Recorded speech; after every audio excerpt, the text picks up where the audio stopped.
गांव में तो सब जगह अकाल की परिस्थिति हो गई है। लगता नहीं कि अब इस गांव में ज्यादा दिन रुकना उचित होगा। काम के लिए बाहर गांव तो जाना ही पड़ेगा। भूषण काम की तलाश में दूसरे गांव की ओर निकल पड़ता है। चलते चलते वह विजयपुर गांव में आ जाता है।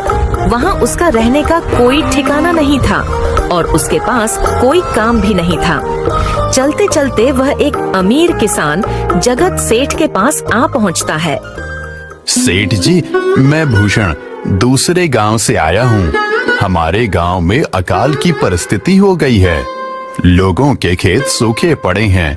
गांव में बूंद बूंद पानी के लिए लोग तरस रहे हैं। अगर मुझे आपके पास कुछ काम मिल जाएगा तो बहुत कृपा होगी बड़े भाई। अरे रे, लगता है तुम्हारी हालत बहुत खस्ता हो गई है। ठीक है, वैसे मेरे पास एक काम तो है, पर लगता नहीं कि तुम वो कर पाओगे। सेठ जी, आप चिंता ना करें। मुझे आप कोई भी काम दे सकते हैं। मैं वो काम पूरी मेहनत और ईमानदारी से करूंगा। अच्छा ठीक है भूषण, तो कान खोल कर सुन लो। मेरे पास 50 गायें और 50 भैंसें हैं। तुम्हें हर रोज इन जानवरों का गोबर निकालना होगा और रोज सुबह शाम उन्हें चारा पानी देना होगा। महीने के आखिर में तुम्हें इस काम के लिए 200 रुपए मिलेंगे। और हाँ, 2 वक्त का खाना भी हमारी तरफ से मुफ्त दिया जाएगा। बोलो, क्या तुम ये काम कर पाओगे? अरे बाप रे, 50 गाय और भैंसों को संभालना आसान काम नहीं है। पर अब मैं कुछ कर भी तो नहीं सकता, और ऊपर से सेठ जी 2 वक्त का खाना भी दे रहे हैं। ठीक है सेठ जी, मैं ये काम कर लूंगा, पर एक विनती है। हाँ बोलो भूषण, क्या बात है? सेठ जी, अगर आपको समस्या ना हो तो क्या मैं आपके गायों के साथ गौशाला में रह सकता हूँ? सेठ जी, मैं इस गांव में नया हूँ।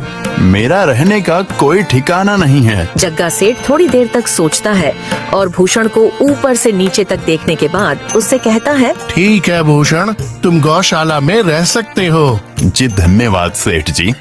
तब से भूषण गौशाला में रहकर अपना काम करने लगता है।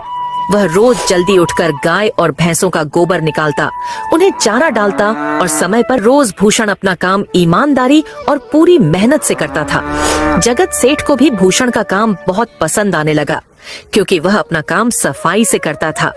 एक दिन जगत सेठ भूषण को बुलाकर उससे बोलता है, भूषण, मुझे तुम्हारा काम बहुत पसंद आया है। तुम गाय और भैंसों का अच्छा ख्याल रख रहे हो, इसलिए दूध की गुणवत्ता भी बढ़ गई है और गायें पहले से ज्यादा दूध भी दे रही हैं। इसलिए मैं आज से तुम्हारी तनख्वाह बढ़ाकर पूरे 400 रुपए कर रहा हूँ। आपका बहुत बहुत धन्यवाद सेठ जी। कुछ दिन ऐसे ही बीतने लगते हैं। भूषण जगत सेठ के पास बहुत मेहनत और ईमानदारी से काम करता है। धीरे धीरे भूषण के पास अच्छा खासा रुपया जमा हो जाता है, जिससे वह अपने लिए छोटा सा रहने लायक एक कुटिया बनवा लेता है। उस गौशाला में सोकर तो नाक से गोबर की गंध अभी भी नहीं जा रही। अब आखिरकार मुझे अपने घर में चैन से सोने को तो मिलेगा। तब से भूषण जगत सेठ के पास गौशाला में काम करने आता और 2 वक्त का खाना खाकर अपने घर सोने के लिए चला जाता था। कई साल ऐसे ही बीत जाते हैं। भूषण की मेहनत के कारण उसके पास अच्छा खासा रुपया जमा हो जाता है। एक दिन भूषण जगत सेठ से बोलता है, सेठ जी, आजकल गांव में चोरी की समस्या बहुत बढ़ गई है और मेरे पास कुछ रुपए भी जमा हैं जो मैंने अपने घर में रखे हुए हैं, पर मुझे उन पैसों की चोरी की चिंता हो रही है। आपको तो पता है कि मैं दिन भर आपके पास ही काम करता हूँ और सिर्फ रात में ही घर सोने जाता हूँ, इसलिए मुझे रोज उन पैसों की चोरी की चिंता सताती है। हाँ भूषण, तुम बात तो बिल्कुल सही कह रहे हो। आए दिन गांव में नए नए चोरी के किस्से सामने आ रहे हैं और दिन भर तो तुम्हारा घर खाली ही रहता है, तो चोरी होने की संभावना तो जरूर है। जगत सेठ थोड़ी देर सोचता है और फिर भूषण से कहता है, देखो भूषण, ऐसे समय में तो गांव में एक ही जगह है जहां पर तुम्हारा धन सुरक्षित रह सकता है, और वो है जमींदार का घर। क्या जमींदार का घर? हाँ भूषण, इस गांव के जमींदार बहुत ईमानदार और दयालु हैं। ऐसा मैंने कुछ लोगों से सुना है और उनके घर पर बहुत सारे पहरेदार भी हैं, तो चोरी होने की संभावना बहुत कम है। तुम अपने पैसे उनके पास रख सकते हो। अच्छा, ऐसा है क्या सेठ जी? ठीक है, फिर आज ही मैं जमींदार जी से मिलकर बात करता हूँ और उन्हें अपनी समस्या बताता हूँ। उस दिन भूषण जमींदार जी के घर उनसे बात करने जाता है। हे टूडको, कहाँ अंदर आए जा रहे हो? वहीं रुक जाओ। जी, मुझे जमींदार जी से मिलना है। मुझे उनसे कुछ काम है। क्या काम है तुमको उनसे? मुझे जरा बताओ। जी, मुझे कुछ पैसे रखवाने थे उनके पास, यही काम के लिए आया था मैं। अच्छा ठीक है, तुम अंदर जा सकते हो। नमस्ते जमींदार जी, मैं भूषण जगत सेठ के यहाँ काम करता हूँ। कुछ साल पहले ही मैं दूसरे गांव से यहाँ आया हूँ। अच्छा भूषण, बोलो तुम्हारा क्या काम है मेरे पास? जमींदार जी, मैं सालों से जगत सेठ के पास काम कर रहा हूँ और मैंने कुछ रुपए भी जमा कर लिए हैं। पर बात यह है कि गांव में चोरी की समस्या बहुत बढ़ गई है, तो मुझे अपने रुपए घर में रखने से डर लग रहा है। अच्छा, कितने रुपए जमा किए हैं तुमने? जमींदार जी, यही कोई 5 से 6 हजार रुपए होंगे मेरे पास। वाह, ये तो बड़ी रकम है। मैंने आपकी ईमानदारी के बारे में लोगों से बहुत सुना है, इसलिए मैं अपनी रकम आपके पास कुछ वक्त के लिए रखने आया हूँ। हाँ भूषण, तुमने बिल्कुल सही सुना है। तुम्हारी रकम मेरे पास पूरी तरह से सुरक्षित रहेगी। तुम अब चिंता ही छोड़ दो, मैं सब देख लूंगा। भूषण अपने पैसों की थैली जमींदार को दे देता है। ये पूरे 5,800 रुपए हैं, आप गिनकर देख लीजिए। गिनने की क्या जरूरत है? तुम तो जगत सेठ के आदमी हो, मुझे तुम पर पूरा विश्वास है। जमींदार जी, आपका बहुत बहुत धन्यवाद। अब मुझे चोरों का कोई डर नहीं है, क्योंकि मेरे पैसे सुरक्षित हाथों में हैं। अरे भूषण, कोई बात नहीं, धन्यवाद तो मुझे बोलना चाहिए, जो तुम मेरे पास आए अपने रुपए रखने के लिए। भूषण अपने पैसे जमींदार को देकर अपने घर चला जाता है। हाँ भूषण, तुम्हारे पैसे मेरे हाथों में ही अच्छे लगते हैं। ऐसे ही भूषण ईमानदारी और मेहनत से जगत सेठ के यहाँ काम कर रहा था। देखते ही देखते 2 साल ऐसे ही बीत जाते हैं।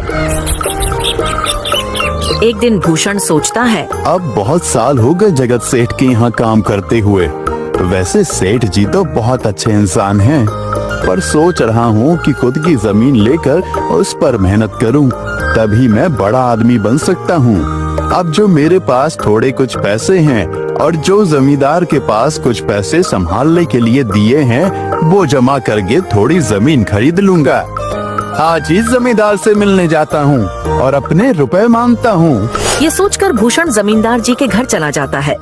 जमींदार जी, मैं अपने रुपए वापस लेने आया हूँ। आपके पास मैंने 5,800 रुपए दिए थे संभालने के लिए। अरे भाई साहब, मैंने पहचाना नहीं आपको, वैसे कौन हो आप? अरे जमींदार जी, मैं भूषण हूँ। पिछले साल मैंने आपको पैसे संभालने के लिए दिए थे, याद आया कुछ? अरे भाई साहब, मेरे पास कितने सारे लोग आते जाते हैं पैसे रखने के लिए, और सभी के साथ मेरा अच्छा व्यवहार होता है। वैसे आपके पास कोई कागजात हैं क्या? क्योंकि मैं हर व्यक्ति से कागज पर ही व्यवहार करता हूँ। किसने कितने पैसे दिए, किसके कितने पैसे रखे हैं, सबका व्यवहार रहता है मेरे पास। जमींदार जी, ये आप क्या बात कर रहे हैं? आपकी ईमानदारी देखकर ही मैंने आपको पैसे दिए थे संभालने के लिए, और आप अब ऐसी बातें कर रहे हैं। कृपया करके मेरे पैसे मुझे वापस कीजिए। हाँ भूषण, मैं ईमानदारी से ही काम करता हूँ, इसलिए तो तुमसे मैं डॉक्यूमेंट्स मांग रहा हूँ। क्या तुम्हें पता नहीं, जब तुम किसी से पैसों का व्यवहार करते हो तो तुम्हें स्टाम्प पेपर पर लिख कर देना पड़ता है। तुम किसी से भी पूछ सकते हो। नहीं जमींदार जी, मैं आपके पैर पड़ता हूँ, कृपया करके मेरे रुपए मुझे दे दीजिए। बड़ी मेहनत से मैंने वो पैसे जमा किए थे, मुझ पर ऐसा अन्याय ना करें। अरे क्या ये झूठ मूठ का रोना धोना लगाया है? लगता है तुम ढोंगी हो और मेरी ईमानदारी और भोलेपन का फायदा उठाकर मुझसे ये रुपए लेने आए हो। रुक, तुझे अभी सबक सिखाता हूँ। जमींदार अपने आदमियों को बुलाकर भूषण की पिटाई करने को कहता है। इसे तब तक मारो जब तक ये बेहोश ना हो जाए। इस 2 कौड़ी के आदमी ने मेरी ईमानदारी पर सवाल उठाया है, इसे छोड़ना मत। जमींदार के आदमी भूषण को डंडे से खूब मारते हैं। फिर भूषण दुखी होकर अपने घर चला जाता है। भूषण के शरीर पर घाव के निशान स्पष्ट दिखाई दे रहे थे। 2 दिन से भूषण घाव के दर्द के कारण जगत सेठ के घर काम के लिए नहीं जा पाता है। इसलिए अगले दिन जगत सेठ भूषण के पास आ जाते हैं। वह देखते हैं कि भूषण खाट पर सो रहा है और वह बड़ा ही चिंता में नजर आ रहा है। भूषण भाई, तुम 2 दिन काम पर नहीं आए, क्या हुआ भाई? तबीयत ठीक है ना तुम्हारी? आप खबर भिजवाते तो मैं खुद चला आता। अरे भूषण, कोई बात नहीं, तुम्हें देखकर लगता है तुम बीमार हो। क्या हुआ है तुम्हें? जगत सेठ, क्या बताऊं, जिस जमींदार के पास पिछले साल मैंने अपने पैसे संभालने को दिए थे, वो आज मुझे पैसे वापस नहीं करना चाहता। वो बहुत लालची इंसान है, वो लोगों को ठग रहा है। और जब मैंने बाद में गिड़गिड़ाना शुरू किया तो उसने डंडे से मार मार कर मेरी पिटाई करवा दी और मुझे वहां से धक्के मार कर निकाल दिया। अरे बाप रे, ये तो बड़ा ही गंभीर विषय है। मैंने तो जमींदार के बारे में अच्छा ही सुना था और मुझे भी नहीं पता था कि वो इंसान इतना गिरा हुआ है। तभी मैं सोचूं हर साल उसकी संपत्ति इतनी ज्यादा कैसे बढ़ रही है। मुझे माफ कर दो भूषण, मैंने ही तुम्हें जमींदार के पास जाने को बोला था। गलती तो मेरी भी है। नहीं जगत सेठ, आप तो मेरा अच्छा ही सोच रहे थे।